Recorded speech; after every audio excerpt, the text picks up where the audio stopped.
This is the Dollemore Daily, and I'm Jesse Dollemore. I don't know how many times I've said that Republicans are projection artists, that their standard operating procedure is to blame the other side for things that they themselves are wildly guilty of. Not regular guilt, wild guilt. And bigotry and hatred and anti-Semitism is one of those things. Yesterday in the House, Jim Jordan had a hearing on anti-Semitism. We're going to get to the bottom of this. Who could be responsible for anti-Semitism? Shocking that he is pointing the finger at the other side. And there was a moment where Eric Swalwell from California put on just a great demonstration of how to embarrass and out these liars, these haters, these bigots like Jim Jordan. And I'm going to play that for you. And then what I'm going to do is go through, I was listening to CNN last night post-debate, and some talking head Republican idiot said, the rise in anti-Semitism, we've been watching it since 2017.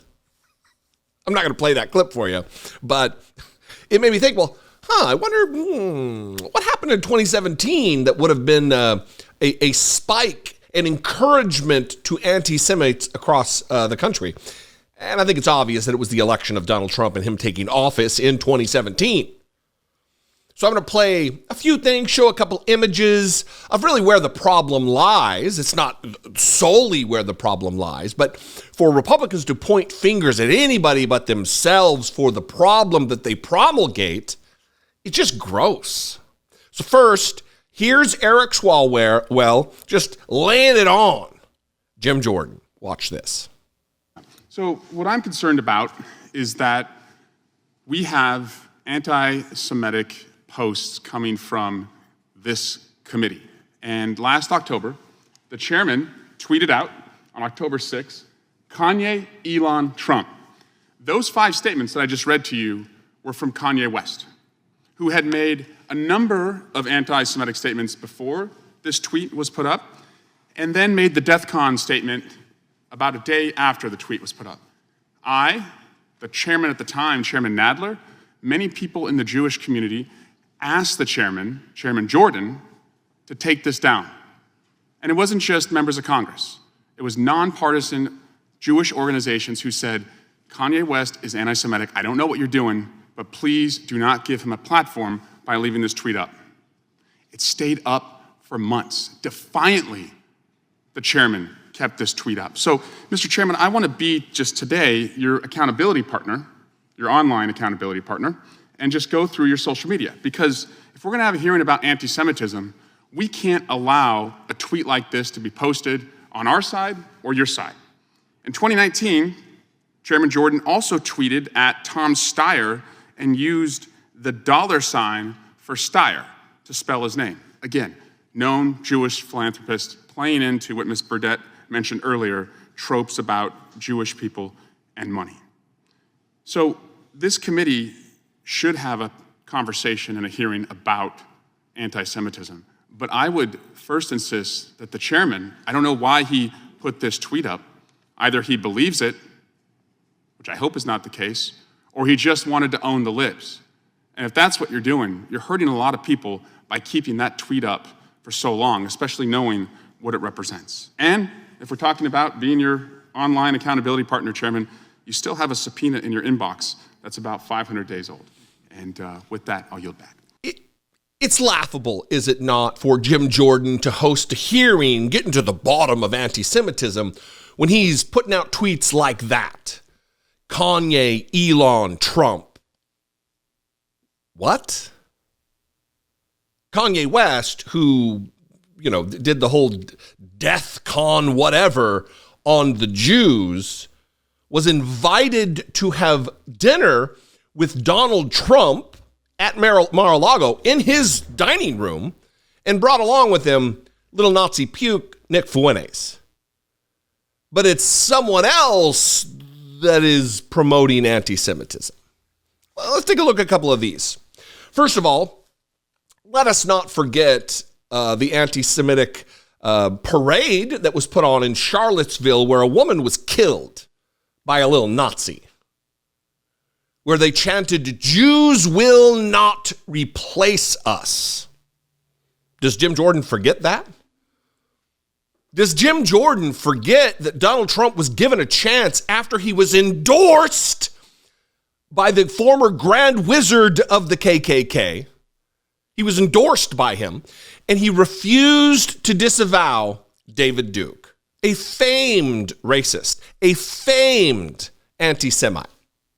And Donald Trump, here's the clip, refused, danced around it. Oh, I don't even know. I don't know. What are you talking? Who are these? What? Oh, I don't even know. Remember this.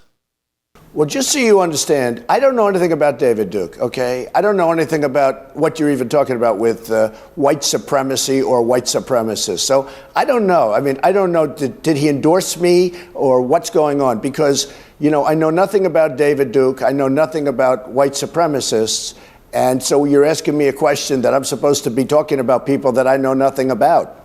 But I guess the question from the Anti-Defamation League is, even if you don't know about their endorsement, there are these groups and individuals endorsing you. Would you just say unequivocally you condemn them and you don't want their support? Well, I have to look at the group.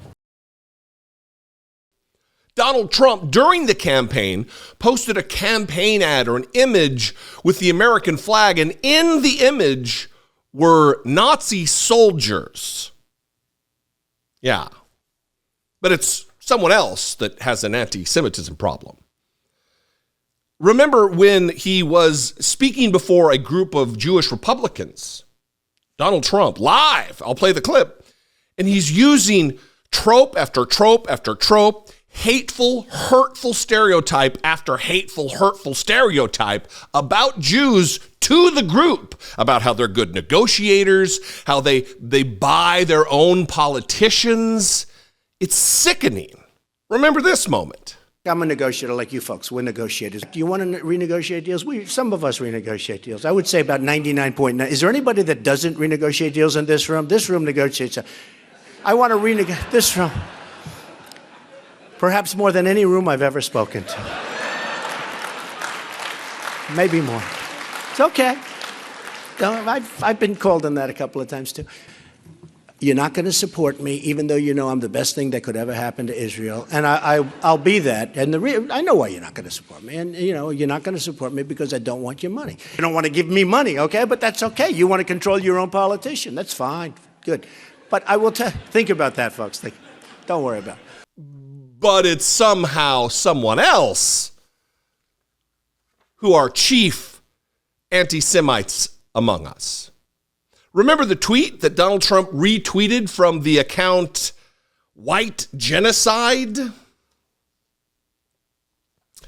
A Twitter profile that says his name is Donald Trumpovitz and that he lives in Jewmerica, and has a series of tweets espousing racist or Nazi-sympathetic views and sharing anti-Semitic photos and stories. He or she also regularly, I think their account has been since expelled from Twitter, maybe brought back since Elon's in charge, but regularly tweeted or tweets racist things in response to Trump's tweets, with the obvious hope of being seen by other people who are viewing Trump's tweets and getting a retweet from Trump himself. But it's someone else who is promoting anti-Semitism. Remember the image that Donald Trump tweeted? He posted on Facebook and other platforms of Hillary Clinton with a Star of David on it, and the background is money. Now, these aren't anti-Semitic tropes. Commonly known and understood and recognized anti-Semitic hatred for Jews. Donald Trump responsible. And of course, who can forget the very fine people on both sides of the Charlottesville rally, where a woman was just killed by a Nazi. Very fine people. Jews will not replace us, they screamed. Very fine people. Remember this, please do not forget this moment.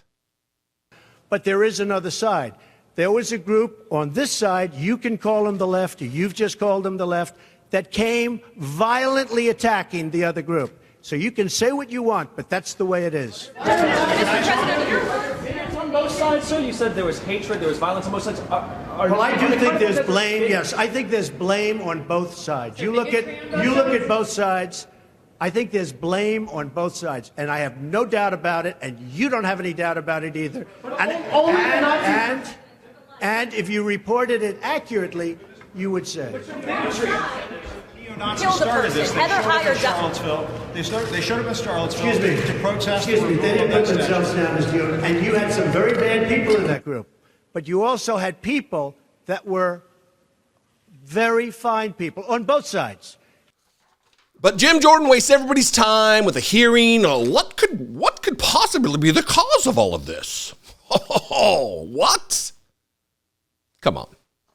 What do you think? I would love to know. You can call, leave me a brief voicemail, 714-576-4054. Of course, you can email me daily@dollemore.com. If you want to help support my work, produce my work, become a channel member. Click the join button below. See what's involved for $2 a month. You can help promote and produce this channel, this content, reaching the world, I think, with the truth, with a message of tolerance, anti-bigotry, anti-racism.